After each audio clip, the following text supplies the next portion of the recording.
Hello my dear students. किसी electron में दो टाइप के मोशंस होते हैं, ऑर्बिट मोशन और स्पिन मोशन। और इन दोनों मोशन के कारण मैग्नेटिक मोमेंट्स क्रिएट होते हैं, या ऐसा भी कह सकते हैं मैग्नेटिक फील्ड क्रिएट होता है। जैसे ये मान लिया किसी एटम का न्यूक्लियस है और ये इलेक्ट्रॉन ऑर्बिट मोशन कर रहा है, तो इसका मैग्नेटिक मोमेंट इस तरीके से हुआ। जो हमारा मार्कर है इस डायरेक्शन में हुआ। देखिए मैं लिखा हुआ है direction of magnetic moment due to orbit motion of electron. साथ ही साथ जब इलेक्ट्रॉन स्पिन करता है तो अपने एक्सिस पर स्पिन इस तरीके से जब करेगा तो वहां से भी मैग्नेटिक मोमेंट क्रिएट होता है। देखिए आप, ड्यू टू स्पिन मोशन। इन दोनों मोशंस के कारण मैग्नेटिक फील्ड क्रिएट होता है। और अगर किसी एटम, आयन, मॉलिक्यूल या और किसी मॉलिक्यूलर स्पीसीज में अगर अनपेयर्ड इलेक्ट्रॉन है तो पैरामैग्नेटिज्म शो होता है। जो स्टूडेंट, पैरामैग्नेटिज्म का मतलब यह हुआ कि वो सब्सटेंस जब किसी एक्सटर्नल मैग्नेटिक फील्ड के कांटेक्ट में रखते हैं तो उसमें मैग्नेटिज्म क्रिएट होता है, और उसमें जो मैग्नेटिज्म क्रिएट होगा वो उसी डायरेक्शन में होगा जिस डायरेक्शन का मैग्नेटिक फील्ड आपने अप्लाई किया है। तो अगर अनपेयर्ड इलेक्ट्रॉन है तो ऐसा सब्सटेंस या एटम या आयन पैरामैग्नेटिज्म जरूर शो करेगा, मतलब एक्सटर्नल फील्ड में अट्रैक्ट होगा, एक्सटर्नल फील्ड में वो फील्ड की तरफ अट्रैक्ट होगा। और जैसे वो मैग्नेटिक फील्ड हटा लेंगे ना, उसका पैरामैग्नेटिज्म यानी जो डेवलप हुआ था वो खत्म हो जाएगा। ओके, वहीं पर स्टूडेंट्स, अगर किसी एटम, मॉलिक्यूल या आयन में इलेक्ट्रॉन पेयर्ड स्टेट में है तो जरा देखिए, मैग्नेटिक मोमेंट एक वेक्टर क्वांटिटी है। ये दोनों मैग्नेटिक मोमेंट क्या होंगे, कैंसिल आउट कर देंगे पेयर्ड वाला। इसलिए जब किसी एटम, मॉलिक्यूल या आयन में पेयर्ड इलेक्ट्रॉन्स होते हैं तो वहां पर कोई नेट मैग्नेटिक फील्ड क्रिएट नहीं होती है। तो ऐसे सब्सटेंसेस को जब कभी हम एक्सटर्नल मैग्नेटिक फील्ड में रखते हैं तो वो एक्सटर्नल मैग्नेटिक फील्ड से रिपेल होते हैं, क्योंकि उसमें मैग्नेटिज्म जो डेवलप होता है अपोजिट डायरेक्शन में डेवलप होता है और वो रिपल्शन फील करते हैं। और ऐसे सब्सटेंसेस को हम कहते हैं डायामैग्नेटिक सब्सटेंसेस। तो डियर स्टूडेंट, आपको कैसे सोचना, अगर अनपेक्टान है तो पैरामैग्नेटिक सब्सटेंस होगा, अगर अनपेक्टान नहीं है तो डायामैग्नेटिक सब्सटेंस होगा। पैरामैग्नेटिज्म को मेजर करने के लिए हम लोग मैग्नेटिक मोमेंट निकालते हैं। लेकिन dear students, first transition series के जितने भी मेटल केटायंस हैं या मेटल एटम्स हैं, इनमें magnetic moment caused by orbital motion is quenched. कहने का मतलब यह हुआ कि फर्स्ट ट्रांजिशन सीरीज में जितने भी मेटल्स होंगे उनके कंपाउंड्स में या उनके कॉम्प्लेक्सेस में जो हम मैग्नेटिक मोमेंट निकालेंगे वो सिर्फ स्पिन मोशन के कारण ही निकालेंगे, क्योंकि magnetic moment caused by orbital motion of electron is quenched, यानी वो स्पिन के कंपैरिजन में ऑर्बिटल मोशन के कारण जो मैग्नेटिक मोमेंट है उसका मैग्नीट्यूड काफी कम है। जबकि आपको बता दें, लैंथेनाइट और एक्टिनाइट्स में हम ऐसा नहीं कर सकते। तो इसीलिए स्टूडेंट्स, जब हम मैग्नेटिक मोमेंट निकालते हैं तो एक फार्मूला लिखते हैं, spin only magnetic moment, spin only magnetic moment. देखिए formula for spin only magnetic moment ये है, इसको शॉर्ट में बोलते हैं mu effective is equal to square root of n times n plus 2। n क्या है यहां पे, वेयर n जो है number of unpaired turns, n is equal to number of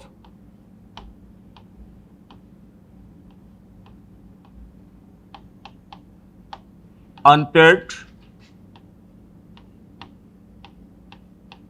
electrons, और इसकी यूनिट है बोर मैग्नेट्रॉन। जैसे मान लिया टाइटेनियम 3+ का मैग्नेटिक मोमेंट निकालना है, इसका कॉन्फ़िगरेशन हो गया 3d1, तो इसका म्यू इफेक्टिव होगा 1.732 bm।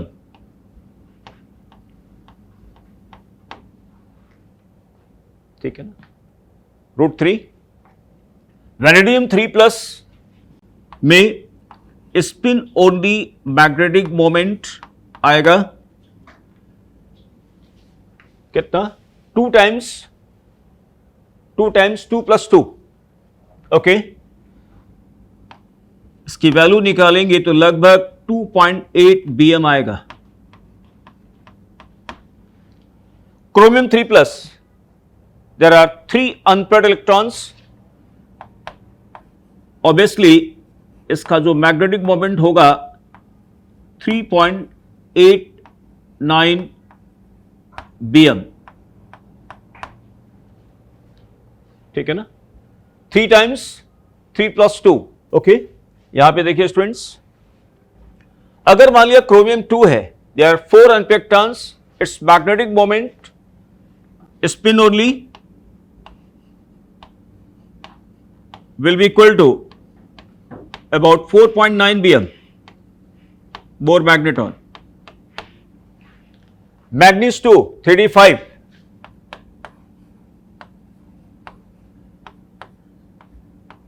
5.9 bm।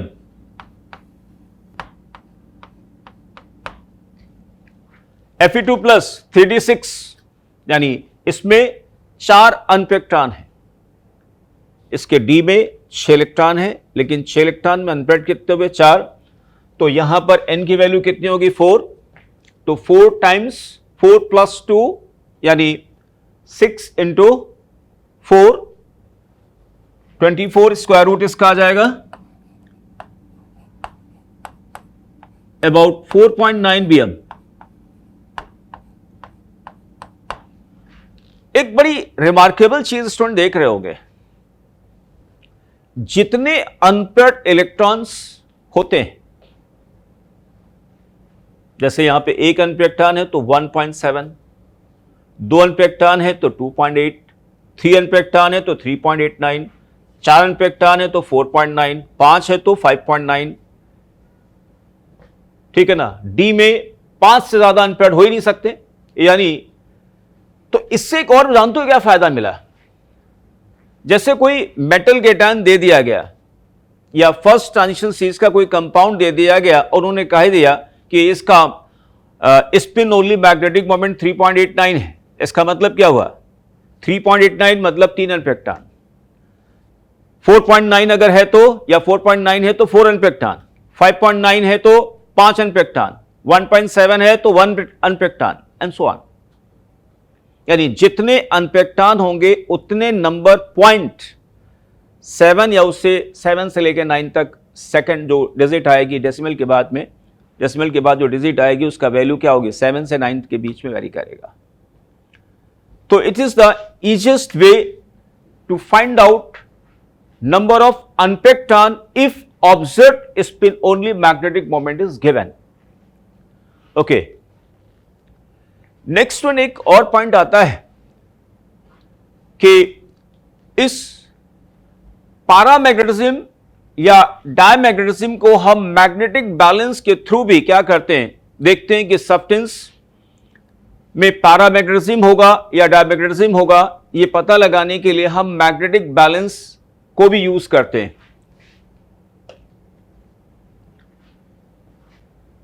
स्टूडेंट, एक हमने ये स्केच बना रखा है एक मैग्नेटिक बैलेंस का, just like simple balance.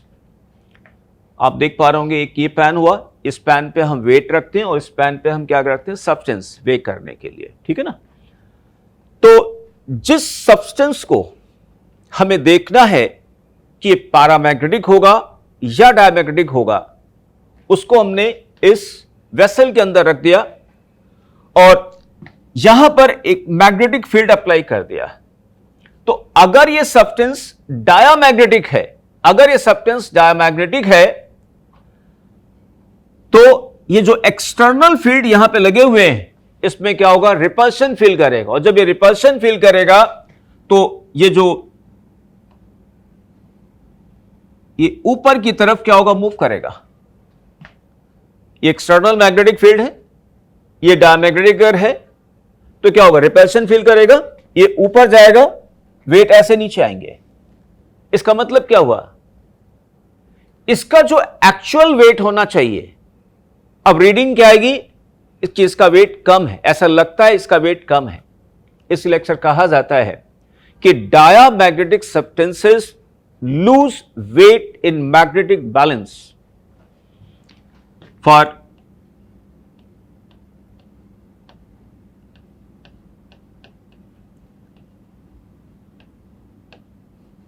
diamagnetic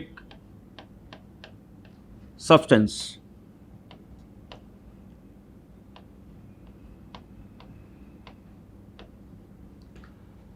लेकिन अगर इस वेसल में कोई पैरामैग्नेटिक सब्सटेंस स्टूडेंट रखा गया है,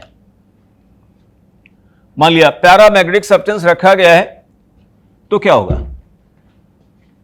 तो ये एक्सटर्नल मैग्नेटिक फील्ड क्या करेंगे, उस सब्सटेंस को अपनी तरफ अट्रैक्ट करेंगे, और जब अट्रैक्ट करेंगे तो ये क्या होगा, नीचे की तरफ आएगा, और जब नीचे की तरफ आएगा यानी इसका मतलब क्या है, ऐसे उठ गया।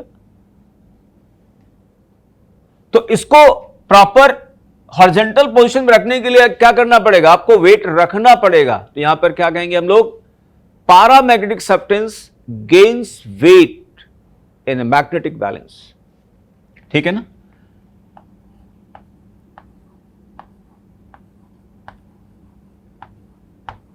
पैरामैग्नेटिक substance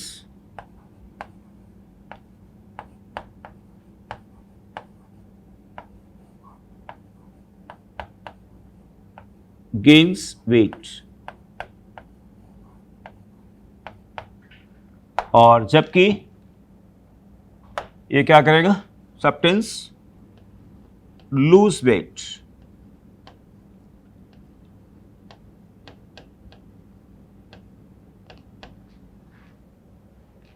ओके, एक डायमैग्नेटिक और पैरामैग्नेटिक सब्सटेंसेस को टेस्ट करने का एक ये भी डिवाइस है, एक ये भी तरीका है स्टूडेंट्स। ओके, अब स्टूडेंट हम लोग देखते हैं कि जो डिस्कशन हमने किया है वो एनसीईआरटी के किस आर्टिकल में लिखा हुआ है।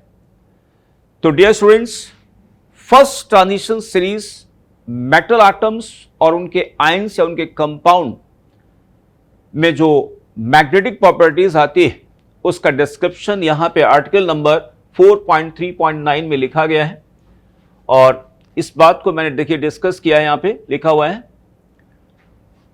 कि diamagnetic substances are repelled by the applied field while paramagnetic substances are attracted। लेकिन आगे बात लिखी गई है, substances which are attracted very strongly are said to be ferromagnetic। Actually, paramagnetic substances are part of ferromagnetic। Ferromagnetic में क्या होता है स्टूडेंट्स, कि जो सब्सटेंस होता है ना, जो सब्सटेंस होता है उसमें every tiny magnet external magnetic field के डायरेक्शन में अपने आप को ओरिएंट कर लेता है और उनका क्यूमुलेटिव इफेक्ट बहुत ज्यादा हो जाता है, इसीलिए बहुत स्ट्रांगली वो अट्रैक्ट होते हैं और ऐसे सब्सटेंसेस को हम कहते हैं क्या, फेरोमैग्नेटिक कहा जाता है। इसमें जैसे कोबाल्ट हो गया, आयरन, कोबाल्ट, निकिल हो गया, CrO2 हो जाता है। फिर आगे लिखते हैं, in fact ferromagnetism is an extreme form of paramagnetism, many of the transition metal ions are paramagnetic. Next, फिर इसमें देखिए लिखा हुआ students, paramagnetism arises from the presence of unpaired electrons, each such electron having a magnetic moment associated with its spin angular momentum and orbital angular momentum। जैसा कि मैंने आपको बताया था, ऑर्बिट मोशन और स्पिन मोशन दोनों के कारण मैग्नेटिक मोमेंट क्रिएट होता है। लेकिन आगे देखिए लिखा हुआ है, for the compounds of first series of transition metal, the contribution of orbital angular momentum is effectively quenched, यानी काफी कम है, and hence is of no significance for the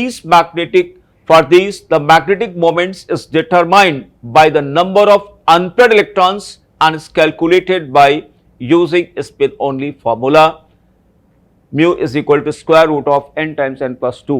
यानी कहने का मतलब यही हुआ स्टूडेंट्स कि जब भी कभी हमें डी ब्लॉक मेटल्स और उनके कंपाउंड में मैग्नेटिज्म अगर सर्च करना, तो हमें क्या सर्च करना पड़ेगा, अनपेक्टान है या नहीं। अनपेक्टान है तो पैरामैग्नेटिज्म शो करेगा। कितना पैरामैग्नेटिज्म होगा, नंबर ऑफ अनपेक्टान से देखेंगे। जितना ज्यादा नंबर ऑफ अनपेक्टान होंगे, पैरामैग्नेटिज्म उतना ज्यादा होगा। अनपेक्टान नहीं है तो वो डायामैग्नेटिक सब्सटेंस होगा। So this is all about this video lecture. Thank you students.